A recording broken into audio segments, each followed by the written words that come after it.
talk to the legends of the creative and entertainment industries. We talk to those on the rise. Steen Anthony Nielsen asks about the highs, the lows, and everything in between. This is Outcast Creative, and this is Industry Interviews. Hello, welcome again to Industry Interviews. I need to check, but I think this might be Industry Interview 150. So we've hit the 150, 50 more until we get to 200. I've got another industry interview on Friday with trance DJ Paul Webster.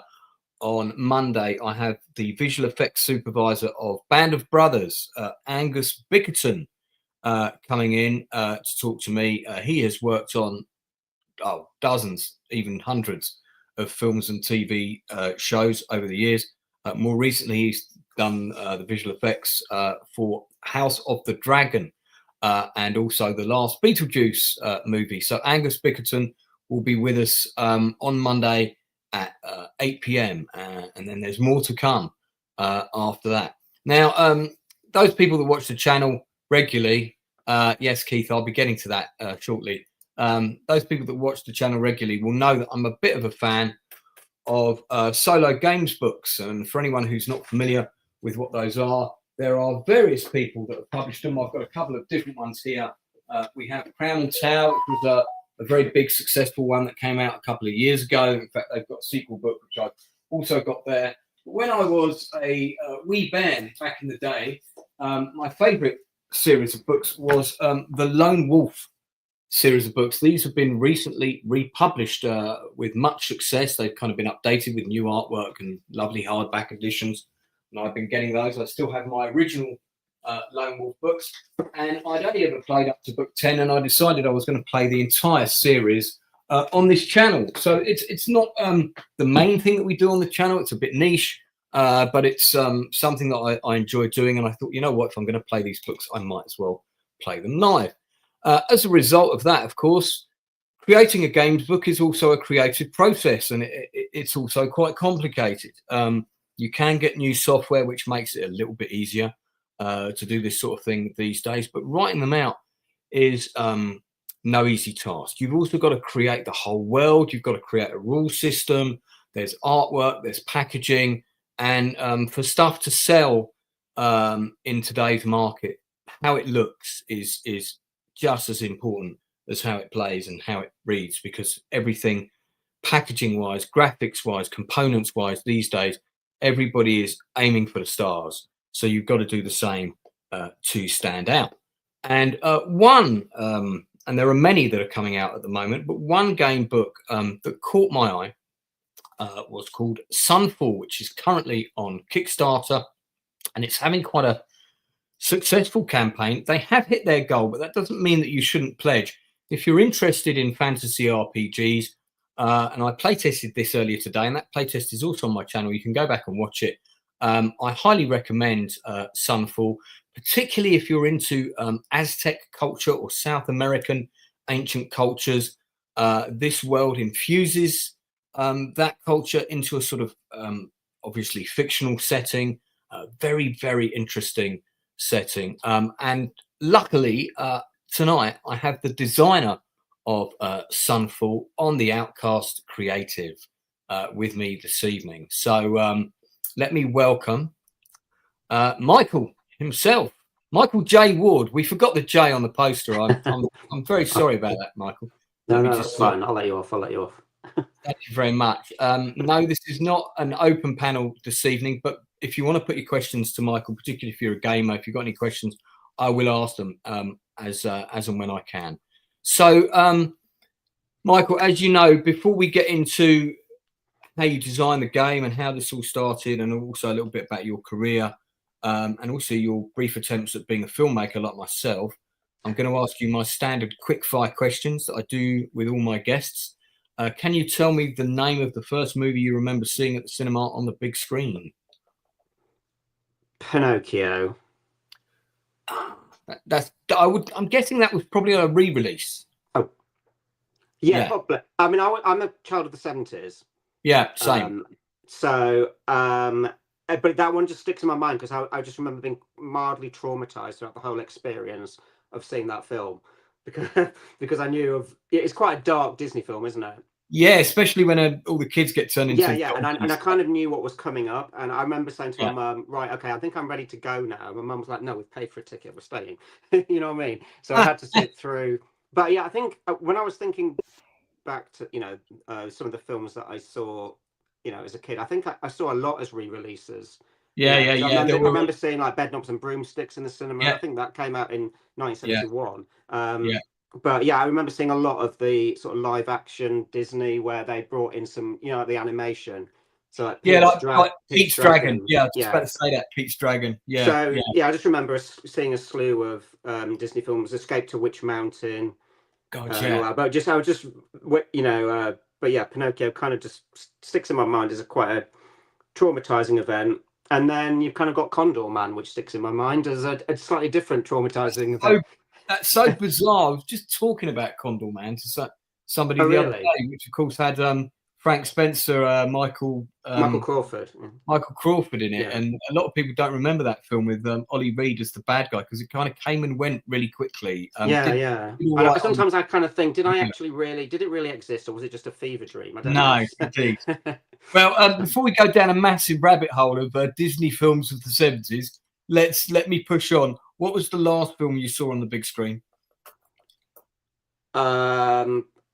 It was either Alien Romulus or Furiosa. I can't remember which one came out before. Okay, yeah. Fair enough. Yeah, so quite a while back, obviously. I don't get some of that off. Yeah. No, fair enough. Do you have a television drama series since The Sopranos came out? So we're talking 95, I think. So 95 onwards, that's come out that you've gone, wow, this is good, and you've had to watch the whole thing. Breaking Bad. Yeah, and that's funny. I had a feeling you were going to say Breaking Bad. The thing is, I'm often turned off by when loads of people tell you something's amazing. Yeah. And you've got to see it. I'm usually like, right, okay. It kind of puts me off a little bit. Sure. And then I remember, just watching. I think it took me like a couple of episodes to get into it, but then when it clicked, it was like absolute compulsive binge watching. Sure. Yeah. So yeah, that was. I mean, and just fantastic writing. Absolutely fantastic. I highly recommend to you, if you haven't seen it, watch The Shield with Michael Chiklis. 6 seasons. I've got them all on the shelf behind me. It was on Amazon for free at one point, but I think they've whacked money on it now. Yeah. But it's the best police drama you'll ever see, and it's every episode will leave you like, oh, I've got to put the next one on. It's one of those. I mean, I want to say Game of Thrones, but season 8. Well, they screwed the pooch on that for me, so I can't even. Yeah. Sorry, but I don't know. I haven't met anybody who's a Game of Thrones fan who was happy with season 8. So I think it's it's a bit indefensible, really. But we'll circle back around to Game of Thrones because it is fantasy. It's within the wheelhouse of what we're going to be talking about today. Let me move on to board games. When you were growing up, what was the first board game that you ever played that you can remember playing, or that you saw advertised on telly and you went, Mum, got to have that? Because mine was Palatoy's Treasure of the Pharaohs. I don't know if you can see, but it's up here. And that came out in 75. I would get it down, but the box is so old. That kind of rings a bell. Treasure of the Pharaohs was mine. I mean, the thing is, the games that I'm sort of remembering that I used to play with my family, were kind of Monopoly, that kind of thing. Yeah, and Totopoly. Do you remember that with the horses? Vaguely. Where you were kind of in control. Yeah. But I mean, the sort of first fantasy game that I really loved was called Dungeon. Yeah, I remember that. Yeah, where I think you had a chance. I think it got re-released, but you could play like, was it warrior, wizard, or elf or something? Yeah. And you kind of went through different levels. Yeah. It was just a single board, wasn't it? But I remember absolutely loving that to death. As I was starting to get into fantasy and stuff. And that was that kind of sticks in my mind. This is, in case it rings any bells for you, this is Treasure of the Pharaohs, and it had like this cardboard pyramid, with snake pits, and there was like a plastic bridge that you would cross, and if you landed on the bridge at the wrong point, you know the bridge would rotate. This is really weird, right? Because when I was probably about, I don't know, maybe 4 or 5, I remember being around like a neighbour's house. Yeah. And they, you know, they had sort of older kids there, and they were playing that game. Yeah. That is and right. after that, and I was amazed by it because it was like had all this 3D sort of intricacy to it. Yeah, that's right. Since then, I've been trying to find what that game was, and I've never been able to find it. That's it. Treasure of the So Pharaohs. there you go. That is just weird. Can you still get it? You can get it. You get one on eBay now and then. All right. And, but because obviously this was back in the days before, you know, like we had the internet, obviously. So I remember saying to my parents, "Oh my, what was that? You know, that game was so awesome, and I wish I could get it." And I just never found out what it was. In fact, I think somebody had actually brought it to the house to play, so even the family didn't know what it was. So it just became this grand mystery to me. So it's totally and utterly surreal that it's. Well, I'm glad I've been able to solve that for you. It's probably worth coming on my podcast. So there you go. That's I can go now. My life's complete. My life's complete. I'm off. It's one of those great games that's got a picture of the family of the day playing it on the front. So you've got this family with nice 70s polo necks and, you know, all those pastel. That's so surreal. Because I know Games Workshop obviously did a sort of, was it Curse of the Mummy or something, which had had a card, but it was never the same. No. And when I was playing that, I was thinking, I wish I could find that game from like, you know, that I was playing in the mid-70s or wherever it was, and I never could find it. So going to game books, the first one, as far as I'm aware, was Warlock of Firetop Mountain, which I still have. For anyone who doesn't know, that was part of the Fighting Fantasy series, of which I think there's about 140 of them or something like that. I think I bought like the first 10 before I then became a diehard Lone Wolf fan. I just like the continuing story in Lone Wolf. I like the world. I thought that whereas Fighting Fantasy, you never really knew where you were. They didn't really bring it all together until much later. So that I really liked. What was your first experience of playing one of those? I think, well, like you, I think it was Warlock of Firetop Mountain. Yeah, because we used to have like a little, you know, back in school they used to come in like a sort of book club, and they used to, you know, pull out these sort of wooden shelves, and it was like this kind of magical moment of where all the books were displayed, and I just remember vividly just seeing Warlock of Firetop Mountain. Yeah, the cover just leapt, because I was starting to get into like Dungeons and Dragons, you know.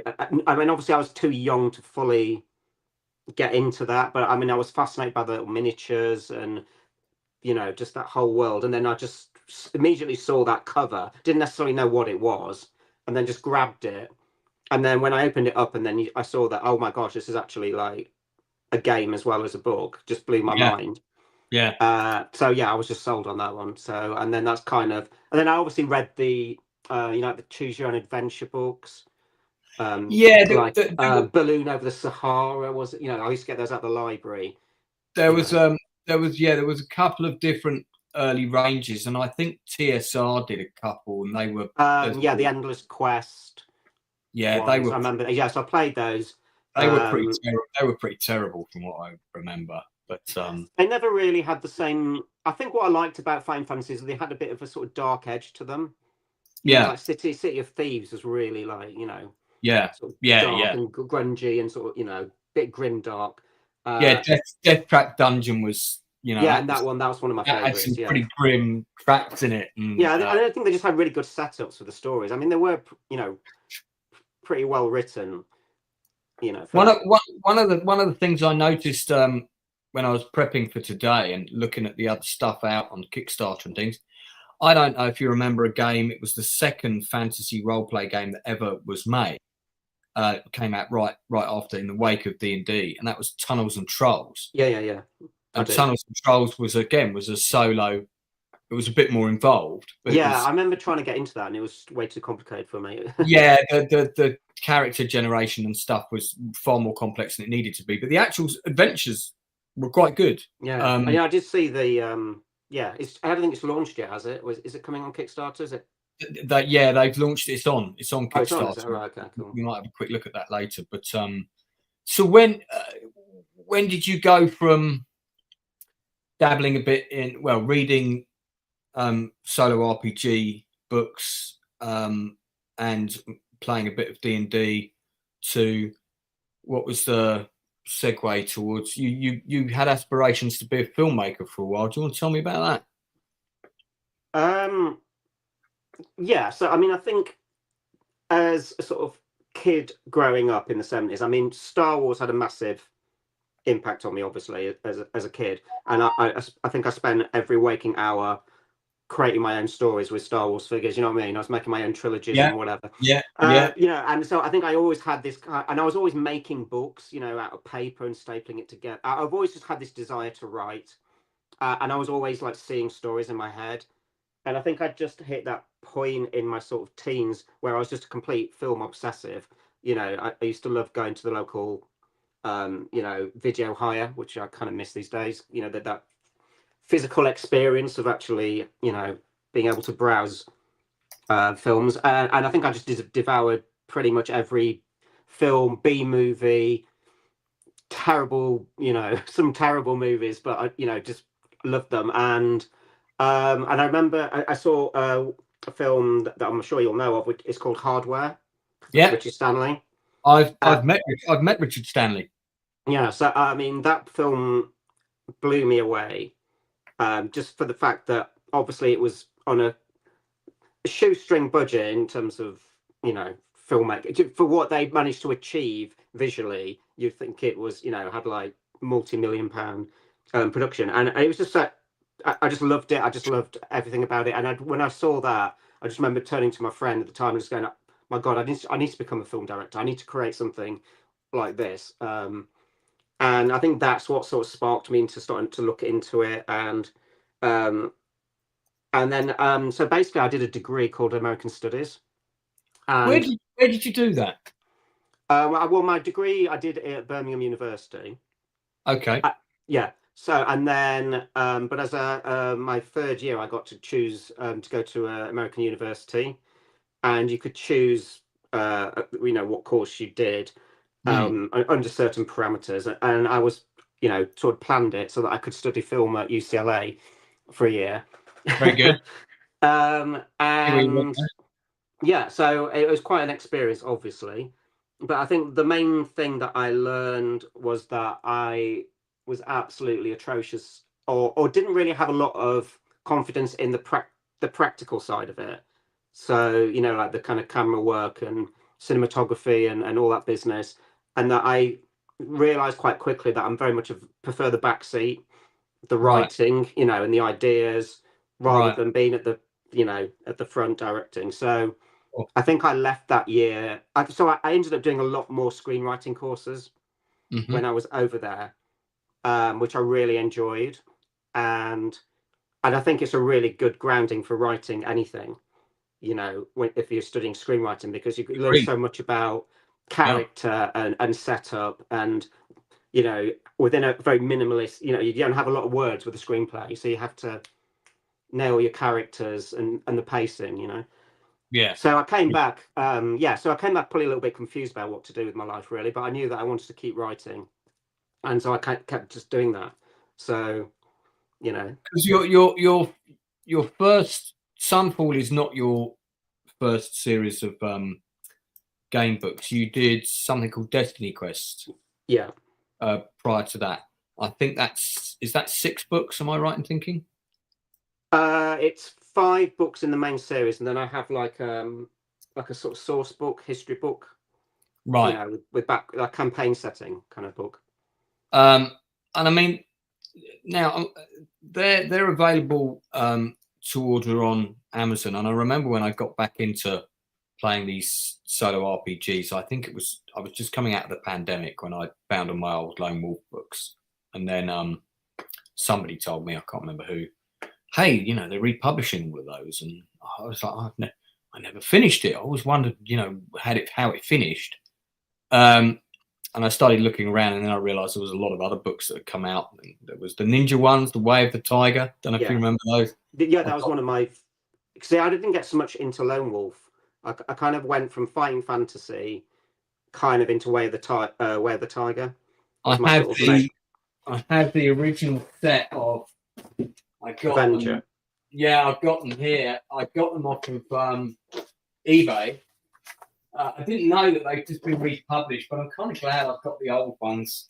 But they're still in the packaging. I haven't had a chance. Wow. Okay, cool. The idea is that I would play this at some point on my channel.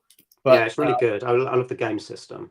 Yeah, I had them. I had the first two, I think, when I was a kid, before things like Girls came along, and game books kind of went out the window for me a bit. But great series of books. You get to be a ninja. I mean, what kids? Yeah, exactly. Kids not going to want that. But I mean, you've got a substantial number of reviews on Amazon for the DestinyQuest book series. I mean, look at this. You've got 277 reviews. Now, I know a lot of authors, established authors, that will be quite envious of 277 reviews on Amazon. That's pretty good going. I mean, so talk us through, how did DestinyQuest start? Yeah. So tell us a bit about it. Yeah. So basically, it came out of my obsession with World of Warcraft. Right. So I was kind of addicted to that game, playing it way too many hours than there was healthy, and I kind of just was trying to think. It's one of those light bulb moments of just thinking, why hasn't anybody tried to encapsulate this gaming experience in a book? Right. And so I sat down with the challenge of trying to think, how can I create World of Warcraft, as a physical entity, and that's when I kind of went back to my game book experiences growing up and thought, okay, so I can make it into an interactive story. Okay. But then I also thought, right, okay, how can I also bring in the game system as well? So so that's kind of how DestinyQuest was born. It was kind of probably maybe one of the first game books, I think, that maybe pushed the envelope in terms of what was possible in a game book, with the sort of the maps and the quest structure and the sort of strategic combat, and all the way you can customize and equip your hero with different items. Anyway, basically, I had an agent at the time. She took it round various publishers, probably more aiming it towards children's publishers. Sure. And a lot of anyway, the feedback was, oh yeah, this is interesting, but it's not for us. Or it's, oh well, game books are dead. No one reads these things anymore. Right. So it kind of was getting a little bit frustrating. And then I remember a telephone conversation with my agent, and I said to her, look, do you know what? I'm thinking about self-publishing it because I really believe in the concept. Sure. And she said, well, do you know what? I reckon you could do a good job of it, because I'd had worked in publishing. I was working in publishing at the time, and I had people. What year are we talking about? This is about 2011, probably 2010, 2011. So that's just prior to the Amazon self-publishing explosion, isn't it? Yeah, it was like, so I mean, self-publishing back then was probably still a little bit frowned on. It's still a bit seen as like vanity publishing. Yes, it was. But I mean, I thought, you know what, I'm going to do it because I believe there's an audience out there. Sure. And I didn't know that for sure. So anyway, I self-published, and I think I just sort of hit that moment, that zeitgeist of when people getting interested again in nostalgia and game books, and there was a lot of blogging channels, and I think people latched onto this because it was the first big release, even though it was self-published, and I sold quite a lot.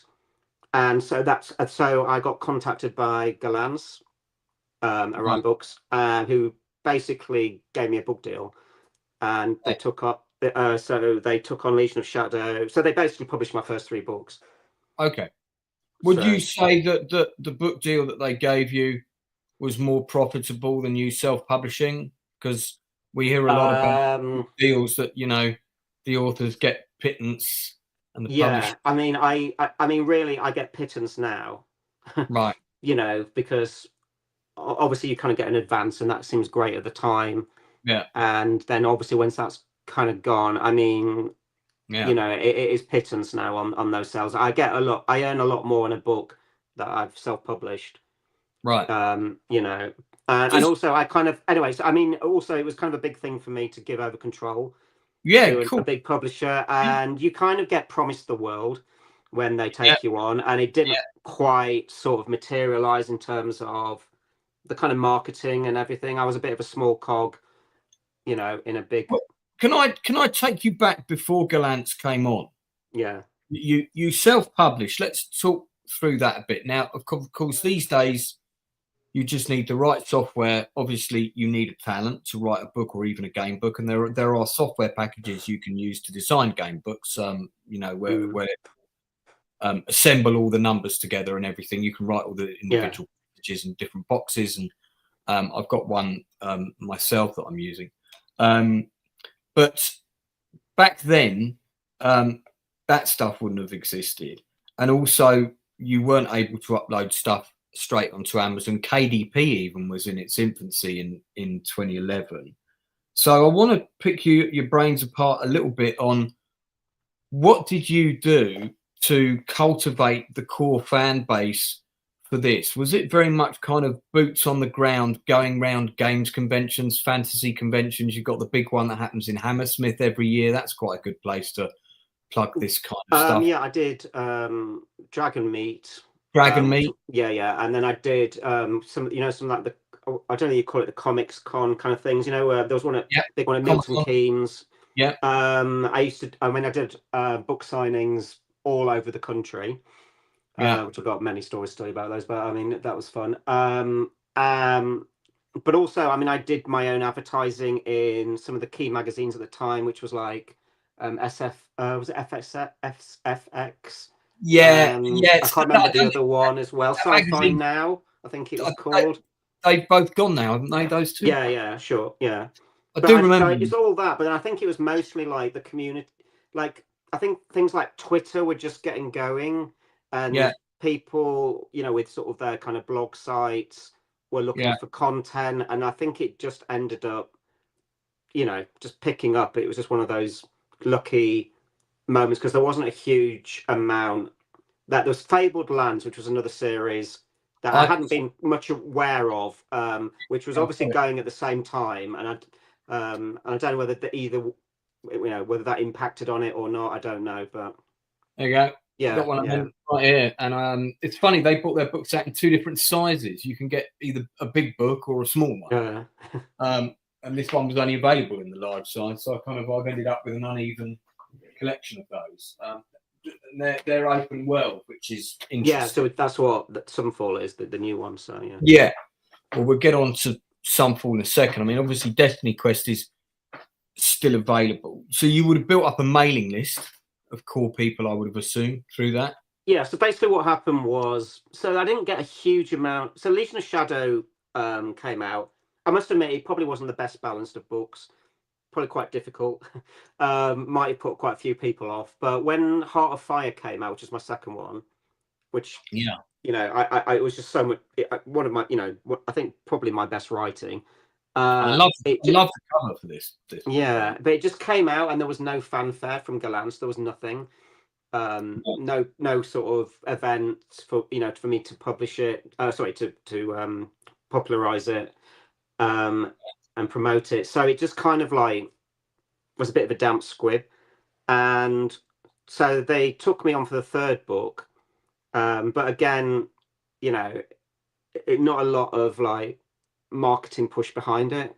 So even though the sales were kind of good from my point of view, for Gollancz, it wasn't the big, massive success that they wanted. Even though, you know, it's kind of like a confusing to think that when they're not really putting any publicity into it.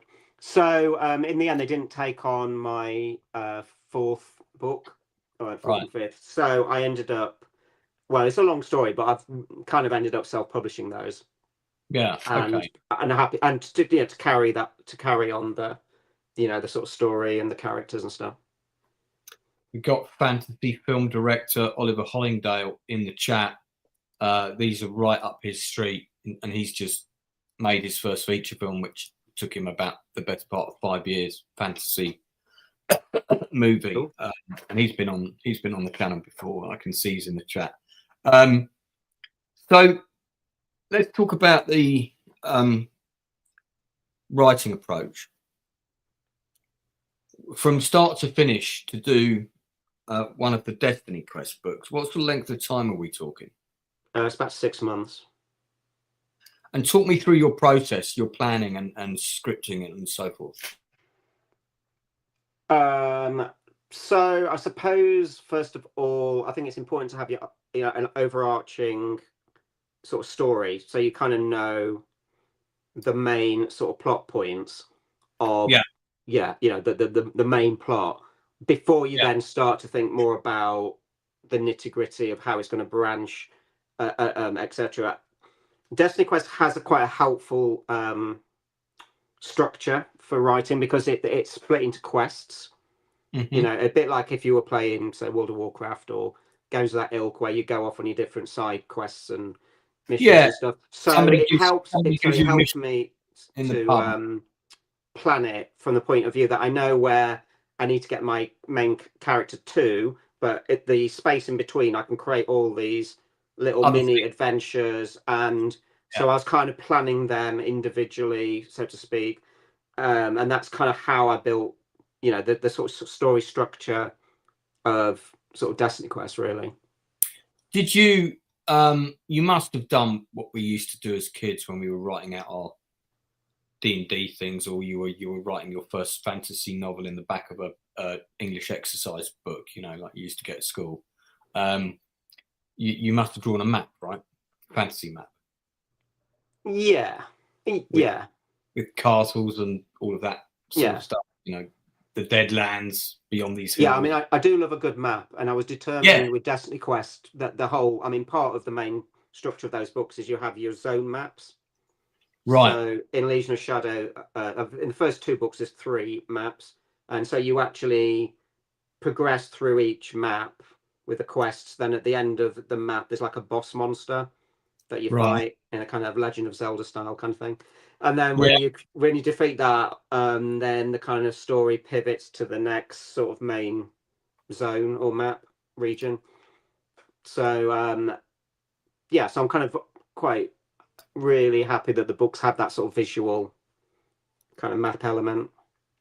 Have you always worked with the same artist to bring, because the art, you know, everything it's got cohesion, if you know what I mean, the design. Yeah, and for about my last sort of maybe 4 books, and certainly with Sunfall, I've been working with David Wyatt, who I mean I've known for about 20 years, because when I was working in education publishing, I used to commission him as an illustrator. And then it was funny that he then moved on into book publishing, and did a lot of book covers. And yeah, I can't remember the first. So he actually did my cover for my self-published, my very first DestinyQuest. Okay. So, which is here actually. And I mean, DestinyQuest, for the benefit of people watching, has a fantastic dedicated website. So this is for the first series of books by Michael. That's actually the Spanish version, but that's the artwork that he did. Let me minimize this for a second, and we'll enlarge you. Yeah, there we go. Wow, look at that. That's very nice. That's David's artwork. Which, that's a big book. But I mean, he has this. He's just has an amazing style, and I've used him for Sunfall for the interiors. Sure. So, because I mean, what's amazing is that Sunfall is like full color. Full color interiors. So it's really nice to be able to have, you know, full color artwork interspersed amongst the stories. So, I mean, I'm thinking, you know, with the advances of AI, right? It's going to get to the stage where you're going to be able to write one of these. You're going to walk into a tavern. In the tavern, there's an elf, a dwarf, and a orc, and you know, you'll have the option of talking to one of the 3, and you'll be able to click onto them, and it'll be like World of Warcraft, but it'll be more text. Bit of like a mix of World of Warcraft, but with one of these. Yeah, that'd be cool. The picture and the well, picture. I'm not sure about the AI bit, but I mean, I've always kind of wanted to do something that mixes the sort of interactivity of a book with something a bit more filmic. No, sort of. Yeah, I don't know, really. Just something, much more, kind of interactive with other people. With other people influencing. I don't know how that would work, but I've always kind of wondered if that's the future. Potentially, but then I suppose you're just moving into a computer game, aren't you? Really, I suppose by then. Yeah, I mean, you are. But yeah, I don't know. But I just think any chance you get to encourage people to read, because it seems to be an art form that we're kind of losing now, unfortunately. No, I think the reading, rather than have someone vegetating a chair with a set of headphones on, exactly, but Matt. One of the things that when I used to go to the fantasy section of the bookshop, to see what else there was apart from David Eddings and Tolkien, waiting for somebody else to write something, the first thing I would do if I saw a new fantasy book is I would turn to the front of it, apart from looking at the cover, and I'd be like, okay, where's the map? Yeah. And I didn't read the back about what the story was about. I would look at the map and I would be like, is this a cool map? Does this world look interesting to me? And I've had about 10 authors on here, and we've always had that conversation. And I think about 6 of them all said exactly the same thing. They were always like, let me look at the map. Is the map cool? Yeah. I mean, one of my favourite series when I was a sort of teenager was Dragonlance. Yeah, I remember that. But I don't remember them having a map. I don't think there was a mapping map. I don't think they did. But then I remember they also had like the source books. Because it was kind of based on D&D. So I think you had all that to delve into with the maps as well as. And the McCaffrey lady who wrote the dragon ones. Dragon books. Yeah. I forget her full name, but they had source books. Yeah. Well, I'm sorry to tell you, Sunfall doesn't have a map. Well, doesn't it? And actually, it's an interesting reason why. Is because the people I'm working with, Archmage Press, actually said, should we do a map for this? It'll be really cool to do a map. And I really had to fight my own inklings of wanting to have a map because Sunfall is open world. And so you're essentially like exploring and discovering regions and zones. I thought if I do a map, with the different zones and stuff, it's too spoilery. I think it'd be the type of thing that if somebody did a game guide, like a kind of, a guide, that then a map there would be logical because then you can warn people, this is spoilery. But I just thought, what, I want people to. It's like, for example, playing Elden Ring. Sure. Like you don't really. I suppose you do have a map, don't you? You can open a map, but I mean, you kind of have that fog of war, don't you? Yeah, I mean, you're kind of uncovering pieces, and I think that's what I want Sunfall to be about. Is like you never quite know where you're going to end up, and I think a map would just kind of steal away some of that discovery. Anyway, we'll find out. I mean, I'm sure there'll be lots of people saying, "Oh, that was a when I was playing this earlier." I did say on my stream, I said, this really reminded me of Fallout, which is very, very big open world. Yeah. Of course, it's got its own TV series now. Yeah. Some people love it, some people don't. I actually quite like the TV series.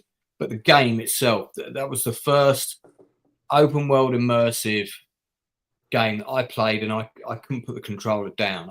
I would sort of go to bed for like 4 hours, get up. It's weird because that was one that passed me by. I don't know why. I wasn't really sold on the apocalyptic setting. Well, you created. Maybe I was just too obsessed with World of Warcraft at the time. I imagine it was before World of Warcraft, wasn't it? It's quite an old one, Fallout, isn't it? Created an apocalyptic setting of your own. I would argue. Well, with Sunfall, which is sort of Aztecs meets Mad Max. Meets high fantasy. Meets Call of Cthulhu. Well, that's my marketing line done. Yeah, there you go. And I mean, there you go. Ollie is saying well done on how much you've raised, and is quite impressed with the visuals. He's a guy who likes his visuals. Yeah, I mean, so all this artwork you're seeing here in the trailer is all David's. Yeah, which is obviously being kind of animated by AI, which I know. Yeah, but it's lovely to see David's work come to life. It's really cool. I mean, it's been animated by AI, but with very clear, specific direction. Oh yeah. I mean, obviously, the designer who did it, Bruce. I mean, he's done a fantastic job. I mean, it's all the pacing and the timing with the music and so yeah, it's, but yeah, so it's lovely to see. That's a good showcase of David's talent. I mean, I've looked at a lot of the Kickstarter gaming campaigns, and the successful Kickstarters, the most successful ones, whether it's for an RPG, whether it's for a board game, and I haven't looked at the other site that you mentioned really. In fact, you're the first person to have told me about it. Oh, GameFound, GameFound, which is another one for any games designers. Take a look at that. But let me just grab that last image. We'll hold on that in a sec. Yeah, and I noticed that the ones that are the most successful are the ones with the most polished looking product, whether it's the 3D miniatures, whether it's the covers of the books. I think it's the most important thing. Well, even when I was like self-publishing, it's like back in them days. I mean, you still see it now actually, but some of the self-published books then were just absolutely atrocious. With they'll have like an illustration on the cover drawn by someone's grandma, and I knew if I was going to do DestinyQuest, and I was going to have an audience, you kind of have to create something that's going to stand up on a shelf, next to the top industry books. So but I mean, I just think it's so important to sell your world. I think particularly with Sunfall, it's just I wanted to make sure people get a taste of what it's all about, Yeah. So what I played the combat system earlier today, and one of the things I liked about it was the way that when a creature attacks you, depending on the type of creature, it might attack you one of 3 different ways. And those ways that it might attack you may either come in a specific order, or you might have to roll a dice to see which type of attack it's going to attack you with. And I thought straight away, that's quite unique. I quite like that. I've not seen that in a game book before, in a solo game book before. Thought that system was interesting. Some of the skill and spell stuff and whatnot rather got by me because I kind of dived straight in. Didn't create a proper character or anything. I just went straight into the game. Yeah. And then I addressed the rules as they came up, and then I created things as those rules came up, and then went back and referenced stuff. But there's quite a lot of what I would call nice chrome in the system, so that it's not a boring, you attack and another guy's attacks, and you eat some meals and get better. That's kind of all there is to it. There's a little bit more in your system. Yeah, so I think with all of my game books, I strive to have a strong game concept. And with Sunfall, my inspiration was the From Software games like Dark Souls. I don't know whether you're a gamer, but Dark Souls, Elden Ring. And so I wanted to bring that kind of tense, tactical, resource management style combat to a game book. So so that's where I basically kind of trying to encapsulate a Dark Souls into that game system. So that's why you kind of have the your sort of opponents. You get a sense of their move set and the different moves and the potential deadliness or the damage that each move does, so that you can sort of plan your moves and attacks, and you get the chance. There's like tactical decisions on whether you choose to evade an attack, but then you can't attack back, or whether you parry, and then you can, which is sometimes harder, but then you can, make an attack of your own. And I mean, obviously, as the book progresses beyond the prologue tutorial, monsters have a lot more different status effects, poison and bleed, and there's a lot more going on basically. So you're kind of involved in a tense. Like every combat, I kind of want to have its own narrative, you know, and that's one of the things that I kind of dislike of the fighting fantasy books. But I mean, they're not going to change their system, but just rolling a couple of dice and every combat being sort of similar, but just a couple of different numbers. Well, I mean, they really do it for me. I want to kind of. And I think also I'm trying to get an audience that is more sort of your tabletop gamer. More of your kind of maybe D&D crowd or sort of Pathfinder. People who are kind of a bit used to having a bit more sort of tactical choice and using abilities, and so that's kind of where the sort of game system came from. Well, I mean, to be fair to fighting fantasy, it was very much aimed at the lower. Oh yeah, sure, definitely. Yeah. In fact, for some people, the problem that sometimes I get frustrated with is that even when I see new game books come out in the sort of amateur scene, they're still very much sometimes using that same similar system. With just a few tweaks, and I always just feel like I always want to push, what a game book can do. I just think that's much more exciting. But also I try to make sure that I don't overcomplicate it. So, you kind of led gently. You saw from the prologue.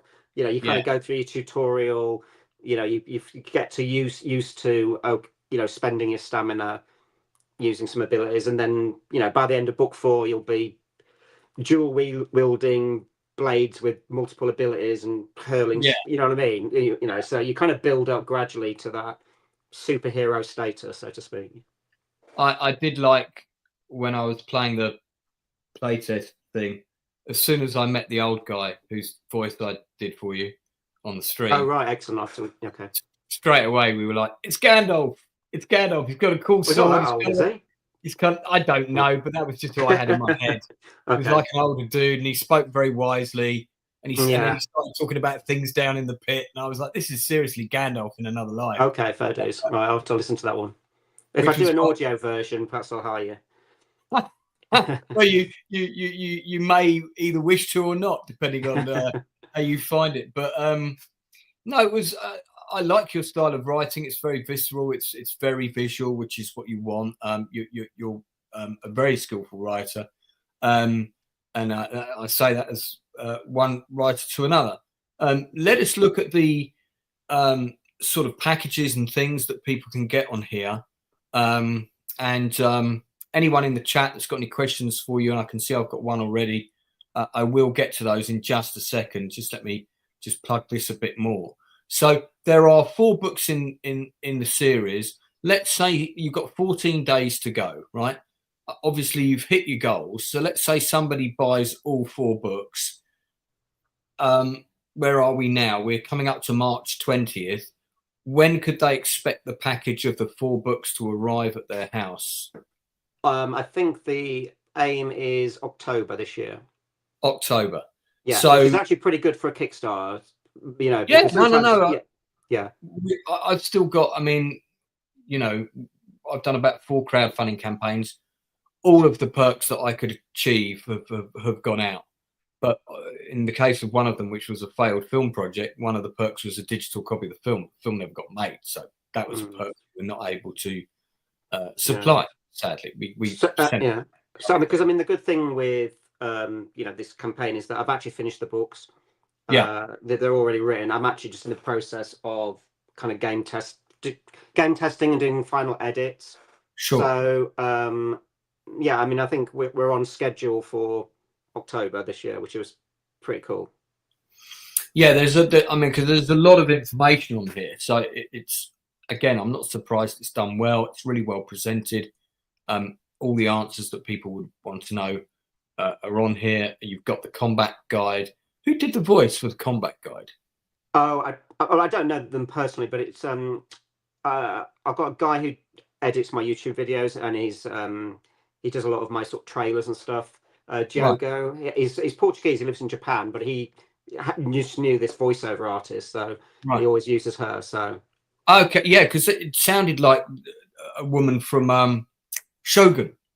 You know, Okay. Oh, right. Okay. sounded like one of the actresses from Shogun. No, I just know she's a voiceover artist, but yeah, probably I can not find more her. details if you want. But No. I thought they were good, and it was great to kind of hear somebody with a very different accent, because it just added to the whole kind of alien culture of the of the game, you know. And there's a lot of different pledge levels here. I mean, for someone who wants to dive in, I'm guessing softback book one for £25 is probably their best sort of. so you can get either the first book digital or the first book softback or the first book hardback. So you could just buy the first book if you just wanted to, potentially try it out. But then obviously then for people who want to go all in, I think it'll obviously through the Kickstarter, it works out as a cheaper deal than if you were buying them post Kickstarter. Sure. And I'm not sure on how limited the hardbacks are going to be post Kickstarter. So if you're kind of someone who's into collecting nice, pretty things, then the Kickstarter might be a good time to get those. Is it going to be these 4 books and then it's done, or so this is Sunfall, and then you're going to move on to something new down the road? Down the road. Okay, fair enough. I think. I think probably. Yeah. Who knows? Unless I get a deal from Netflix to, mate, if you get a deal from Netflix, get me in your writer's room as somebody else to help you with the scripts, because I'll be all over that. Okay. So there's a little Q&A and stuff with you here. Not as good as this one, of course. We're going to be extrapolating all kinds of other information. So check that out. The links are already there. You can see how well it's doing. 63k and a bit, 705 backers, 14 days still to go. Ollie Hollingdale is already up for directing episodes of Sunfall. Should become a reality. Excellent. We'll get our team together now. Yeah, mate, it's all happening. Yeah, no, perfect. So, question from my cousin Anna, who's in the chat. Thanks for coming on. I'm curious what references you used for the Aztec culture aspects, and it's the Aztec thing, and I talked about this on my playtest earlier. That really appeals to me in this. Yeah, I did a ton of research on. Basically, I've got a whole library of books of like history books, kind of the mythology, tales from Aztec mythology. I also looked at a lot of Mayan sort of history and culture as well. I've read quite a few of the Gary Jennings books that he writes exclusively about sort of the Aztecs and the Spanish conquest. And because originally I was planning on writing a novel. So I'd started researching all this stuff for a novel, and then because my brain's always thinking interactively, and I was just like, I can't. I started writing it, and then I just thought, I'm getting bored now. I want to bring in more exciting stuff, and that's how it kind of evolved into Sunfall. Obviously, it's a fantasy world, so it's not, it's not trying to be a retelling of history, so to speak, but it's set in what I would call like a different time of history, like a different telling of history. So the Spanish conquest is still kind of there as a theme, but it's happened differently with different outcomes, and it's in a kind of Robert Jordan kind of way. It's a different turning of the wheel, if you want to say that. Oh, you're talking about Wheel of Time. Yeah. I mean, by the way, did you see the TV adaptation of that? I actually loved it. I know it's a bit. And actually, I was so disappointed it got cancelled, because I think they were finally getting into their stride. Yeah. It was starting to get. It was a bit woke in the first season. Yeah, the first season was very shaky.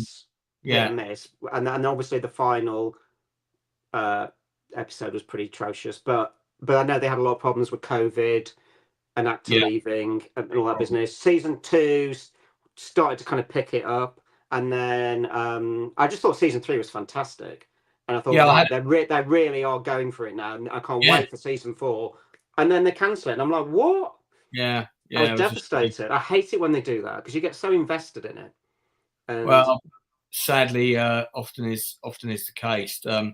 Anna, just for context, she's a professional archaeologist. okay. Yeah, one of those. And she loves seeing how things are interpreted in the media, and she's particularly interested in Aztec culture. All right, okay. Here's a question for Wormy Spoons. How would you pitch it to Netflix as a movie, TV series? What would be your idea? I'll just use your quote. What was it? Mad Max meets, what was it? I said Mad Max meets Call of Cthulhu meets what was the film that Mel Gibson directed that was Mad about Max? Oh no Apocalypto. Yeah, Mad Which Max I loved. meets I know it wasn't Apocalypto, historically but it was perfectly good. accurate, but that was a big inspiration for me as well. I watched that. Yeah, a few times. I think it's such a magnificent film.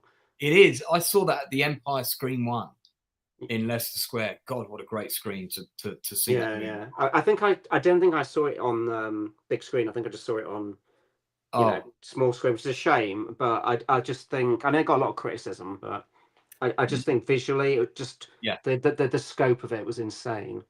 Really good. Yeah, it was a really captivating movie, and I love the fact that he insisted on doing it in the original language. Yeah. Massive pushback from the studio about that. In fact, I think a couple of people passed on it. It took, he really dug his heels in and said, no, we're doing it this way or not at all. And fair play to him. And I think it really elevated the whole piece. Totally. It was amazing. Really good. And then you had the slightly less but fun film about the pyramids and with the sabers. 10,000 years BC that came out. I was trying to remember that last night actually. I saw that in the cinema. That was the Independence Day, guys. It was a fun movie. It was I thought it was all right. I mean, I do like my sort of cheesy B movie kind of stuff. But it was historical bollocks, but great fun. So I mean, so if you were to sum up Sunfall to someone who has got they know what D&D is, they might have played Warlock at Firetop Mountain. How would you pitch it to them? What's the experience they're going to get on Sunfall that maybe they?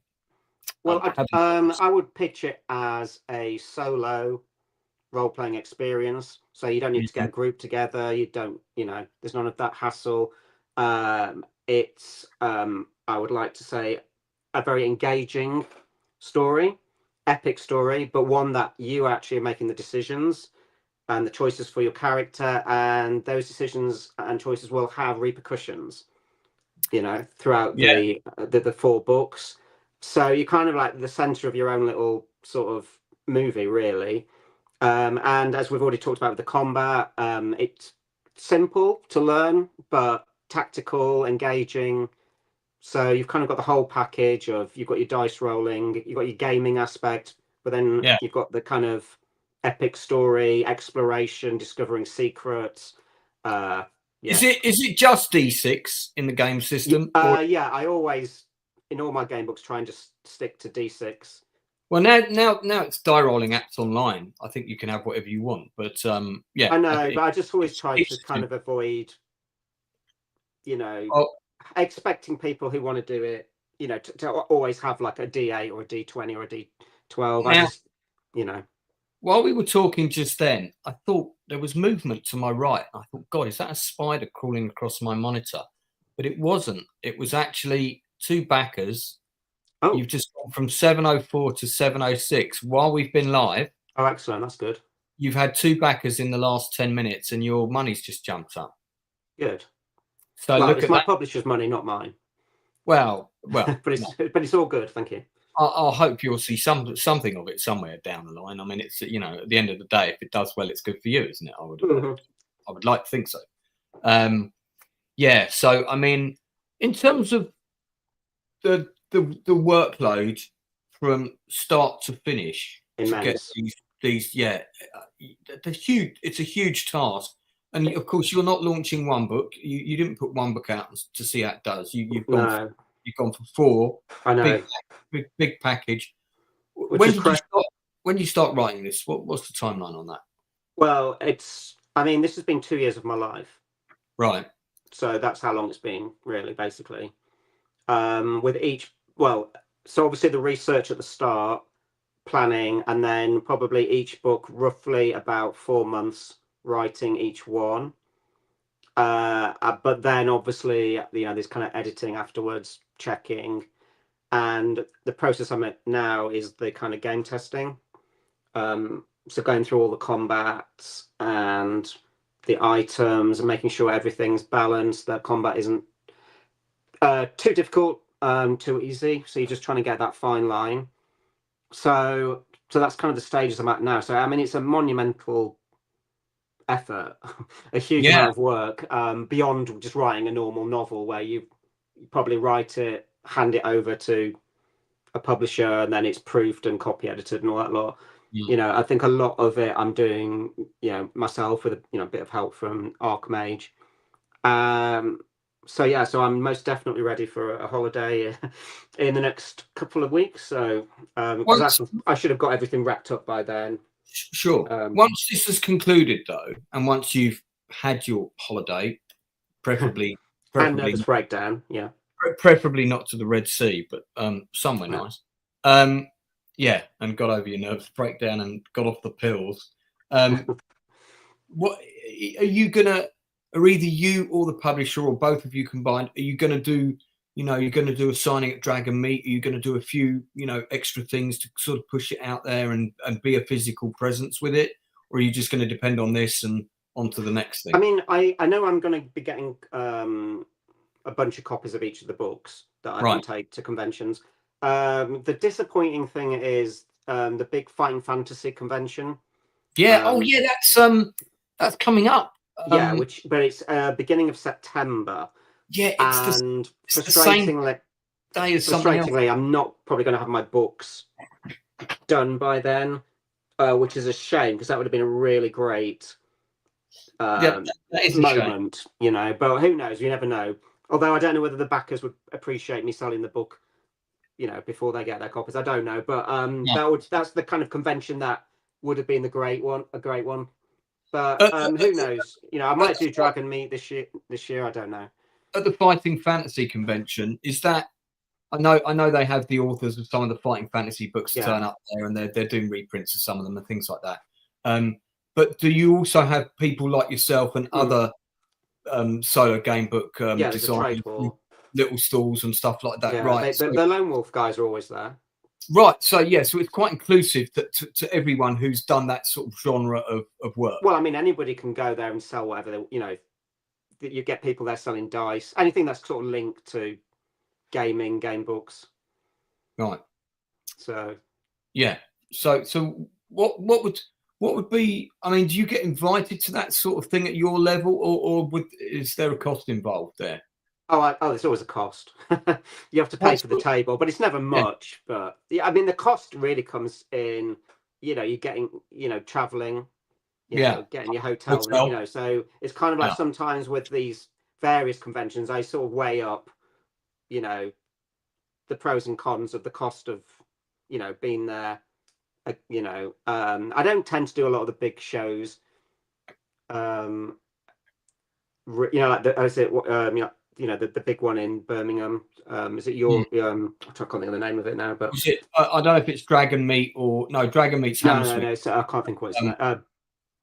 But it's a gaming expo or something. I can't. Gaming expo. It's like It's like Thursday to Sunday, isn't it? Well, you mentioned to me before we begin to wrap up. You mentioned to me that you were a big fan of The Critical Drinker. Oh my God, I love his channel. Yeah. Oh, tell me more. I'm just because I love and heel versus babyface and all that lot. I watch loads of YouTube. Yeah. Their take on popular culture. Sorry, I'm just running this through again so people can see the concept of the game before we finish. Sorry, but with Drinker especially, just continue? Because he's a good friend of mine, so which is why I'm asking. Yeah, no, I just love. I mean, he's a sensation now, isn't he? Really. I mean, his videos get, you know, trillions of views, don't they? but he just has a really great take on and great discourse on sort of popular culture and I think he's kind of doing God's work, really. He speaks for all of us, you know. Well, asking he will receive critical drinkers in the house. Oh my What's up, Mike? Oh my god, you're flattering me, sir. Oh gosh, I should have got a whiskey. Yeah. Yeah, this Lance is a very told me surreal about moment the for me. This game is a very surreal moment.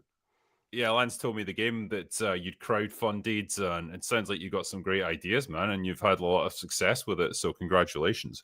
Thank you very much. Yeah, it's not out yet, but it's a sort of dystopian Aztec meets Call of Cthulhu, Mad Max type world. That's our Netflix pitch, by the way. That's our Netflix, but indeed, yeah. And this is these are artworks for various creatures and things that you'll encounter in the game system, and it's an open world of 4 different books. He's raised 65,000 on Kickstarter thus far, and the books will drop in October. Drinker, I know you've got kids. Is this the sort of thing they might play? Well, I'm not sure. Yeah, I mean, I need to know a little bit more about it, but the premise is cool. I mean, damn, I'd play it. Yeah, I'd definitely say it's a mature audience. It's at least 16 up.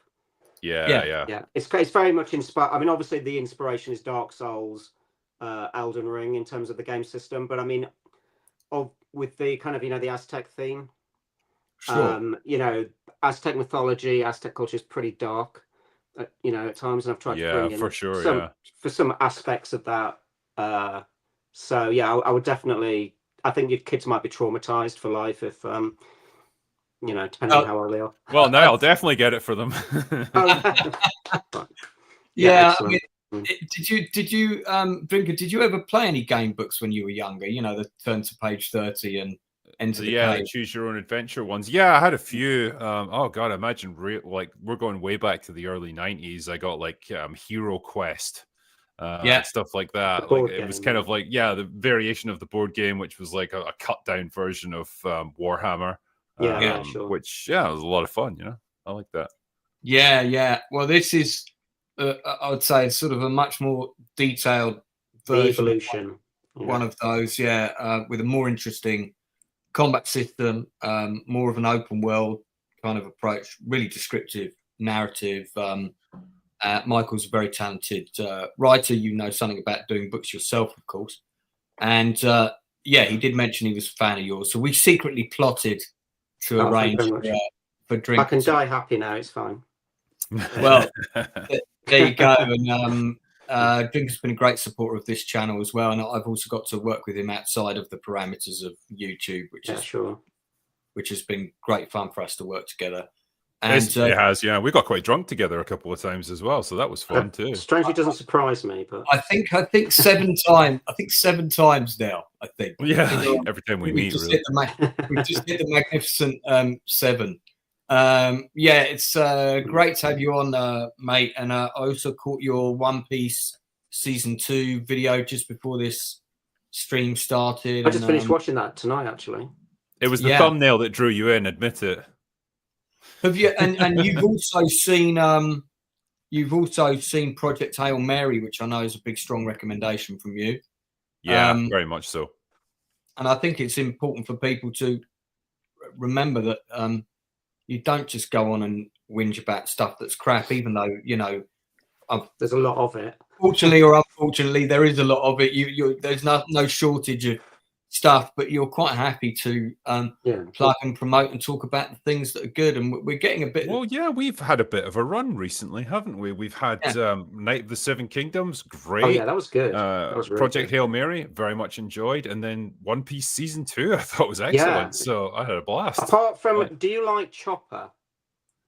Not as much as some of the other characters. I did start to lose. I just kind of at one point was just hoping someone would just like kind of punt him off the ship at the end of. Yeah. I was kind of I'm very much like I loved it. I thought it was fantastically done, but the core. he was kind of grating on me, Yeah, I mean, I think the core group of like Nami, Sanji, and Luffy and Zoro. What's the other guy? What's the sniper guy who's always scared? Captain Urso or something, or Urso, yeah. Yeah. I'm a little bit, up and down with him. Like sometimes I quite like him. Sometimes he's a little bit annoying. But the other four are excellent. Like they're great fun to watch on screen. Did you hear that House of Dragon season 3 trailer dropped today? No. There's a lot of trailers dropping at the moment. Spider-Man 4 has dropped as well. Yeah, I mean I saw that and it just June 3 yesterday. June 3, yeah. June 3 trailer looked really good. It's only this teaser trailer is literally no, that's 3 weeks ago. That can't be the right one. There's one that dropped today. Somebody said. I don't know if I can find it. I've said this before. Like I'm not super excited for House of the Dragon season 3. Like I'll be way more excited for Night of the Seven Kingdoms season 2.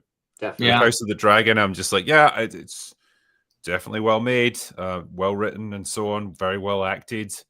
But I kind of just hate everyone in it, and so like it's difficult for me to get invested in it because I'm not really rooting for any particular side. Like they're all kind of horrible people. And so I think that sort of nihilism just bleeds through into everything in the show, and it just sort of pushes you off after a while, I guess. Well, I've got on Monday at 8 o'clock, I've got visual effects supervisor Angus Bickerton coming on. I know you're going to be away on Hollybobs, but sorry, on you go. He's the visual effects supervisor for House of the Dragon, but he also did Band of Brothers. Oh, that'll be a good thing to talk about then. So, big career span. He also did the last Beetlejuice movie, and a whole load of things in between. He worked with my own visual effects supervisor, the late Alan Marks. So we're going to be doing a little bit of a dedication to Alan and stuff. Who did all the effects work for the Paratrooper and Pegasus bridge reels and things. But so I've got Angus coming on Monday, which is going to be another really interesting guest. So I'll get to chat to him about House of the Dragon. And Danny Webb, who played Sir Alan of Pennytree, is also coming back on my channel. Oh yeah, I like Danny. Cool. Yeah, great actor. He wasn't in Night of the Seven Kingdoms for long, but he made a great impact while he was there. Yeah. He did.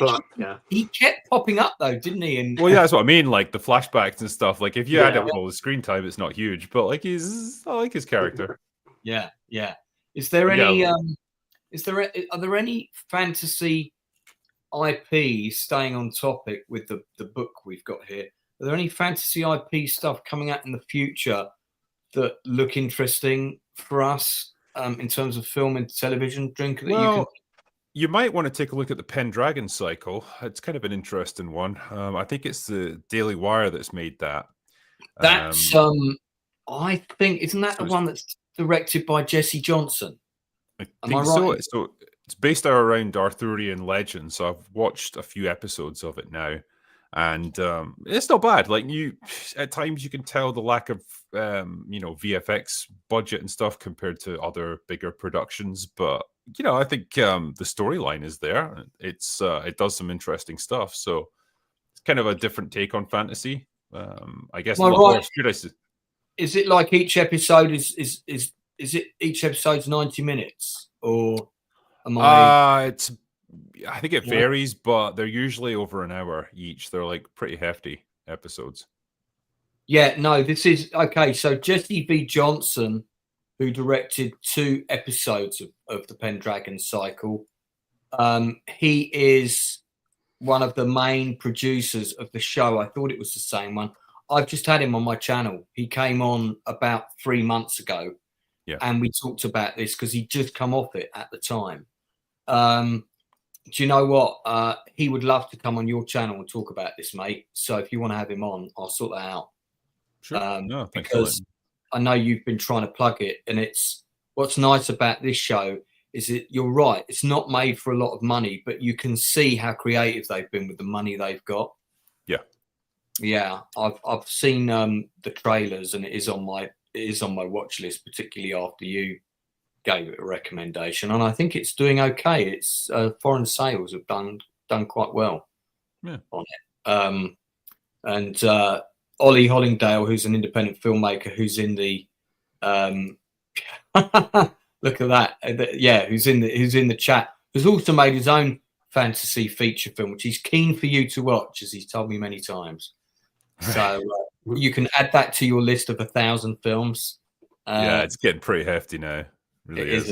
Yeah, it is. Well, listen, I know you've got a flight, man, so I'll let you go. But thanks so much for coming on and saying hi to my guest. Thank you. Yeah, pleasure, man, and best of luck with the books. Thank you very much. All right, and I'll see you when you come back. Yeah, sounds good, man. Catch you later. All right, take care. Bye. There you go, mate. So I kept that as a surprise. Yeah, that threw me. So you can now say when you're advertising this stream that the Critical Drinker came on it to say hello to you. Now, if I'd advertised that in advance, we would have had more than 7 people watching right now. I don't have quite the same draw, I'm afraid, as the Critical Drinker, but I didn't want to spoil. One day, you never know. Well, listen. Once that Netflix series hits its 2nd season, you know. This is the symbiotic thing, and I'm a big believer in karma. My channel's coming up to about 6,500 subscribers. The reason the channel exists is to support independent creators like yourself.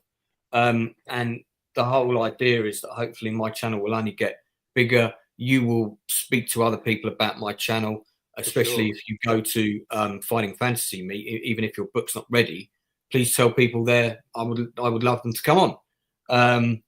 And anyone that's been on this channel once, it's a port of call. You can come back here again. So when you've got your next series of books in a year or two, I'll get back on Lance's channel, and hopefully I'll be at 10 or 20,000 subscribers by then, and we'll be in an even better position to support you. What is next? What are you going to do? I don't know for sure. I do owe my DestinyQuest readership a final book because they're waiting on that. But obviously, because I self-published those, it's a big time commitment and money commitment. You know what I mean? Yeah. I do have an idea for a license, a franchise that I would love to write in game books for. But I won't say what it is. But it's a very different world setting. Maybe you can tell me off camera. Yeah. But so just don't know, because obviously nothing's happened yet, and don't want to give the game away or anything. But it's just like a bit of a mad idea that I had, and I sounded out a few people about it, expected them to tell me that I'm a complete idiot. And then when I told them about the idea I had, they were like, "Oh my god, you've got to do it. That's Jesus." Sure. I'm like, okay, maybe there's something in this. So I don't know really, but I think I just need after 2 years of like hard graft on these books, I'm kind of ready to almost sort of switch off from the social media, have a bit of a break, and get away from the screen, remind myself what the sun looks like and the rest of the world. I mean, I was constantly moaning when I had 4 social media accounts, which was Twitter, Facebook, LinkedIn, and Instagram. Now I'm producing a music album for the first time. So that's another creative thing. A box I'm picking. Now I've got 8 with Spotify and all that lot. Is it Spotify, SoundCloud? There's another one I can't remember. TikTok. I've had to go on now. I know. And I mean, I'm not begrudging it because I wouldn't be here now without the internet or doing this, obviously, and all the promotion and all that lot. But I think, because you get so like plugged into it, don't you? Yeah. And I find that, I'm constantly like either looking at YouTube, I'm on my iPad, I'm on, you know, on the screen. I spend all my day in front of a screen practically.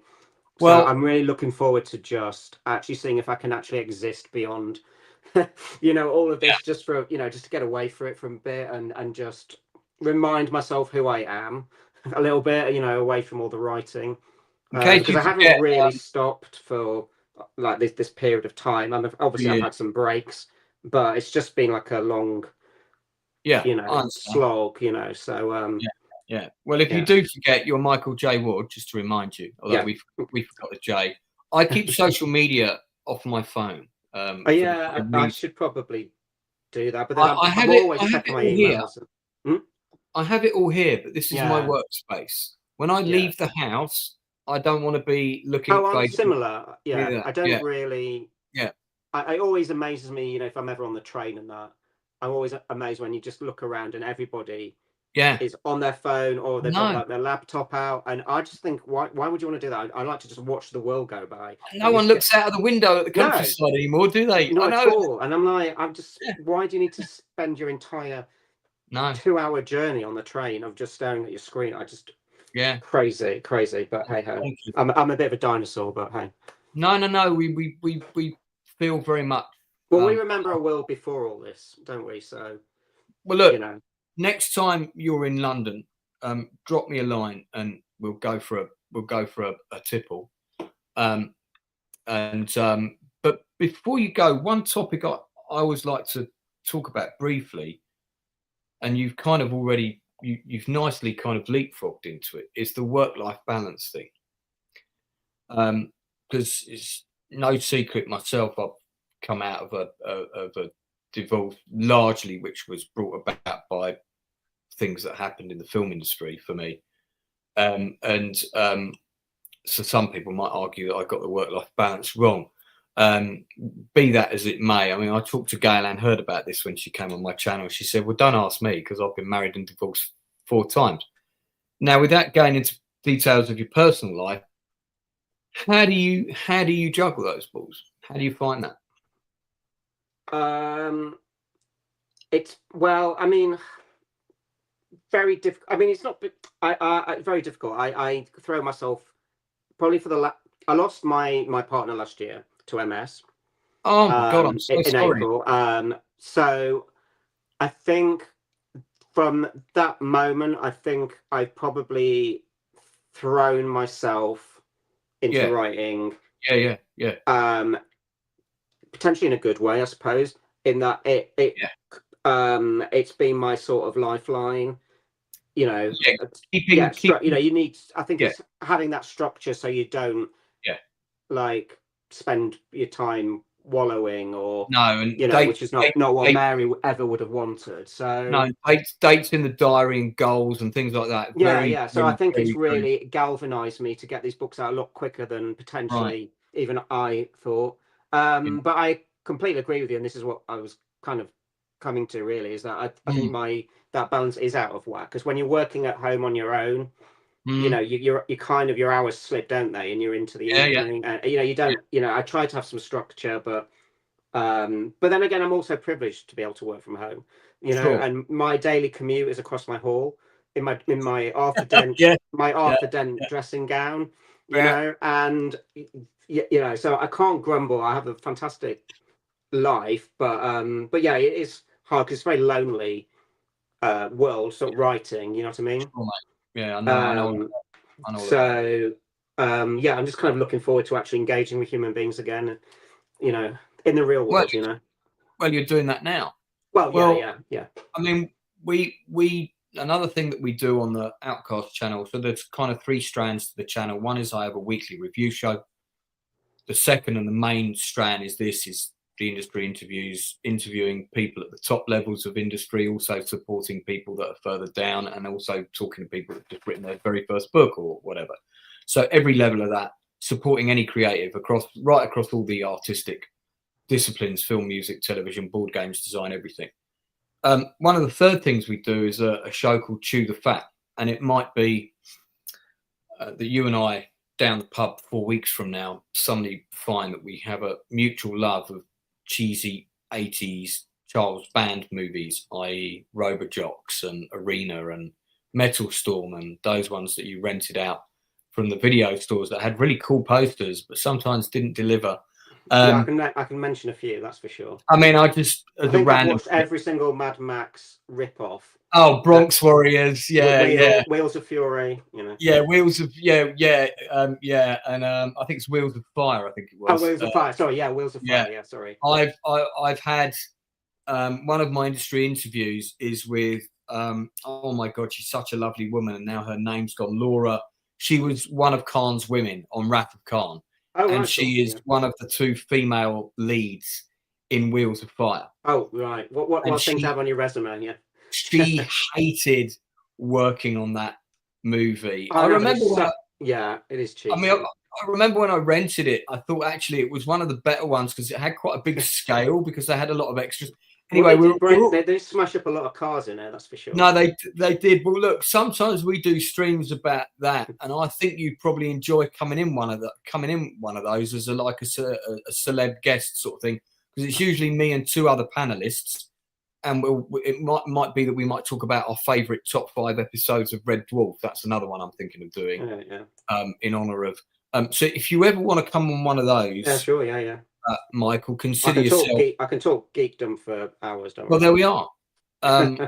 So do consider the door open for that as well. And cool, thanks. You know, because I've been through my own losses. I did a whole feature film about a friend of mine who passed away back in 2009. It's actually on my YouTube channel. I've been where you're sitting now, and keeping busy, keeping lines of communication open with people, human social contact is really important. And I think in despite the modern technology that we have now, it's so much easier to pull up the drawbridge and you know, people don't call on the phone anymore. They voice note. Oh no, for sure, yeah. I think we live in a society where, you know, a lot of people will just, you know, thumbs up a Facebook, you know, and then they'll think that's their, you know, keeping in touch. You know what I mean? And I'm guilty of it too, you know. But oh sure. But you know, I think sometimes we have to make more effort these days to, and I try to certainly, you know, to have that kind of physical, you know. Yeah. Blink up. Well, I think it's important for your mental health, and it's you know, especially because the outer bubble of our lives at the minute, and when I say the outer bubble, I mean Trump and the Middle East and and the far right, all that stuff is all really grim. And then you're in a bubble is your mates and doing stuff like this and your books and you going to Dragon Meet or whatever. When both the inner bubble and the outer bubble are struggling, that's when you really, okay, you mean, sure. So always do what you can to make the inner bubble as positive as you can, because the outer bubble most of the time is I'll try and switch off the outer bubble. there's a great interview on my channel with David McGiffert, and if you don't know who he is, he was one of the hardest working first assistant directors, and you'll know because of going to UCLA how important the role of the first AD is. Mm-hmm. Yeah. And he did all 3 Back to the Future movies. Oh wow, okay. The longest ever interview that I've done on my channel, which is 2 3/4 hours, just under 3 hours, was with him. And he'd done Roger Rabbit. He'd done, you look at his resume, it's almost every big movie. 82 to 97. And he retired early because he realized he was missing too much of life. Mm-hmm. And he'd written a book, and he came to promote the book. And my friend Wayne Byrne, who's an autobiographer, very kindly put me in touch with him. One of the most wonderful human guests I've ever had on the show. Such a nice man, such a nice individual. Watch that interview because it's really heartwarming. And towards the end, it kind of touched on some personal stuff, a bit like we've just done now. How did he find it hard to transition from being so work focused to? No, because I think his life was already at that place. Yeah. Okay. Where he left his work behind, and he was very happy to talk about his adventures of trying to locate Christopher Lloyd when he'd gone missing for the 5th time, and stuff like that. And you know, and I remember we talked to him on Father's Day, and and it, you know, we always tell people, okay, we're coming up to 90 minutes now, so we'll wrap up or whatever. And some people are stricter with the time than that. But we were sort of like getting on for 2 hours, and he just had one story after another. And I was like, so David, we're coming up to 2 hours now. Oh yes, but let me tell you this other amazing story about when I worked with Kevin Costner, or something else, and I just let him talk. Wonderful human being, and living proof that there are still good people in the world. Listen, it's been fantastic having you come on. Oh, thank you. Yeah, I've really enjoyed it. Thank you for having me on. Come back on to promote your stuff. Come back on. If you ever see that we're doing a To the Fact, the last one we did was on top 5 naval movies. So we talked about things like the Bismarck, the Hunt for the Bismarck, and the Cruel Sea. For Red October. We did a top 5 submarine movies. That was right. I suppose that was a different one. Yeah, we caveated this; it had to be on the surface. Right, okay. Yeah, so we did a top 5 with Crimson Tide. I think was the number 1. But if you ever see that I'm advertising one, and you see on my channel and you think I fancy that, just get in touch with me, because I think, are we friends on Facebook? I think we are, aren't we? If we're not, yes, I think yes, we are. Yeah. So for everyone watching, thanks very much for the comments and stuff. I've got that's the link for DestinyQuest, which I don't think I've added. I'll put that in after we get off. Yeah, so that's my sort of my previous series.